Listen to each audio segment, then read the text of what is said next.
সাত পরিবারের 27 voter CPIM দল ত্যাগ করে বিজেপি দলে যোগদান করেন। রবিবার বিকেল 5টায় জম্পুজলা বাজারে বিজেপির জনসভায় জানা যায় 12 টাকারজলা বিজেপি মণ্ডলের উদ্যোগে জম্পুজলা বাজারে এক জনসভা আয়োজন করা হয়। এদিনের এই জনসভায় উপস্থিত ছিলেন প্রদেশ বিজেপি নেতৃত্ব বিপিন দেববর্মা, গোলাঘাটি মণ্ডল সভাপতি নারায়ণ দেবনাথ, টাকারজলা মণ্ডল সভাপতি নির্মল দেববর্মা। উপস্থিত ছিলেন সিপাহীজলা জেলা উত্তরে বিজেপির সভাপতি গৌরাঙ্গ ভৌমিক সহ অন্যান্য নেতৃত্বরা।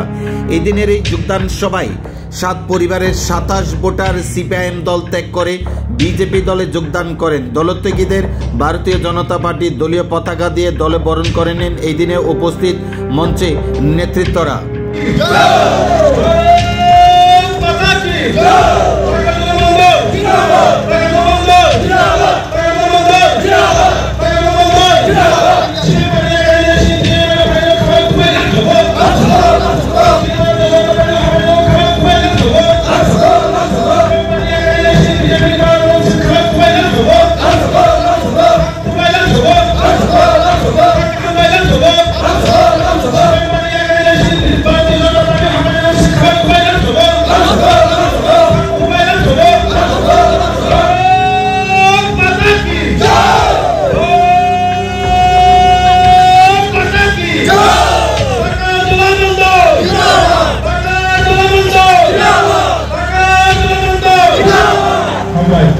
আজকে ভারতীয় জনতা পার্টি মোদি মানিক সাহার উন্নয়নমুখী কাজকর্ম দেখে এই টাকারজলা মণ্ডলের দীর্ঘদিনের মার্ক্সবাদী কমিউনিস্ট পার্টির কার্যকর্তা তারা কর্মী আমাদের ভারতীয় জনতা পার্টিতে 7 পরিবারের মোট 27 ভোটার ভারতীয় জনতা পার্টিতে যোগদান করেছে।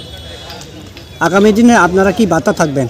আমাদের একটাই বার্তা, এই টাকারজলার প্রত্যেকটা পরিবার, গরিব মানুষ যারা আছেন তাদের সেবা ভারতীয় জনতা পার্টি যাতে কাজ করতে পারি, সমস্ত সুযোগ সুবিধা। এই বছর আমাদের প্রাক্তন প্রধানমন্ত্রী ভারতরত্ন অটল বিহারী বাজপেয়ীর 100তম জন্মবর্ষ চলছে।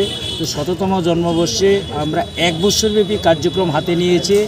আমাদের জনকল্যাণমুখী যে কাজকর্মগুলি আছে একদম জনধন অ্যাকাউন্ট থেকে শুরু করে বিভিন্ন এসসি সার্টিফিকেট, এসটি সার্টিফিকেট, বিভিন্ন পরিবারের যা যা সুবিধা অসুবিধা সমস্ত কিছু আমরা সবকা সাথ সবকা বিকাশের স্বার্থে এই প্রতিটা বিধানসভা ত্রিপুরা রাজ্যের উন্নয়ন হলেই এবং ভারতবর্ষের সব রাজ্যে উন্নয়ন হলেই ভারতবর্ষের উন্নয়ন হবে। সেই হিসেবে আমরা এই বছর সারা বছরব্যাপী সংগঠন বিস্তারে এবং সেবামূলক কাজ করব।